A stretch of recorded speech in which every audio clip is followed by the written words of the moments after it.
This is Dan Seifer with The Verge, and I'm taking a look at the new Samsung Galaxy Note 5. It's the latest in Samsung's Note series of smartphones.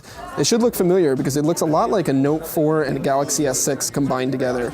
It's a familiar 5.7-inch QHD display, but everything is smaller on the Note 5. It's narrower, it's shorter, it's thinner than the Note 4 was, which makes it quite a bit easier to hold and use in one hand. But it's still a big phone. It's definitely a phablet-style device.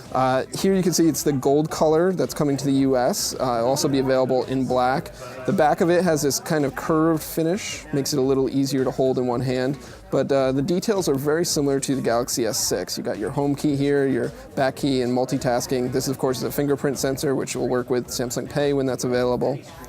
Up front, you've got a 5-megapixel camera for the front-facing camera there.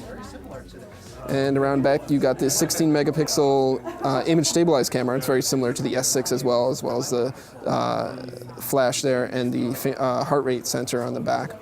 Inside, there's the same Samsung Exynos processor as the Galaxy S6. This time it's paired with 4 gigabytes of RAM, because this is considered a higher-end device. And you can get it with 32 or 64 gigabytes of storage. Notably, there is no micro SD card slot on this, which isn't a huge surprise, but it is something that's changed from last year's phone.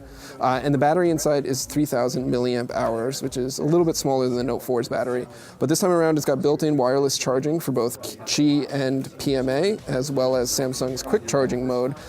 They say will charge the battery as quickly as the Galaxy S6, even though it's got a larger battery inside of it. For software, it's running Android 5.1 Lollipop. It's got Samsung's pretty familiar by now software interface on top of that. It's very similar to the Galaxy S6. Of course, what makes this a Note, though, is the S Pen, which you can see right here. S Pen has been slightly redesigned. It's a higher quality pen now. It's metal, a little bit nicer to feel. It's got a little spring-loaded action on it.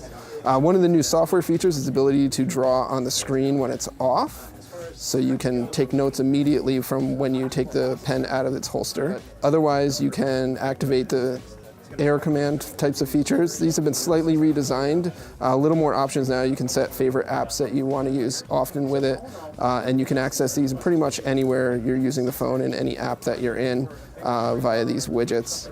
One of the new features of the S Pen is called Scroll Capture. It lets you capture things that are longer than just a single screenshot. So if it's a web page or a map or something like that, you can progressively capture more and more of the display that you can save offline. You can notate it, etc. So if you are trying to save your data usage or just capture a long page, you can see a preview of it here, and then you can go back and review it. Galaxy Note 5 is going to be available in the US on August 21st. It's going to be available on all 4 carriers. You'll be able to get it in black or gold like I've got here. And you can expect to be priced around the same as the Note 4 and prior Note models.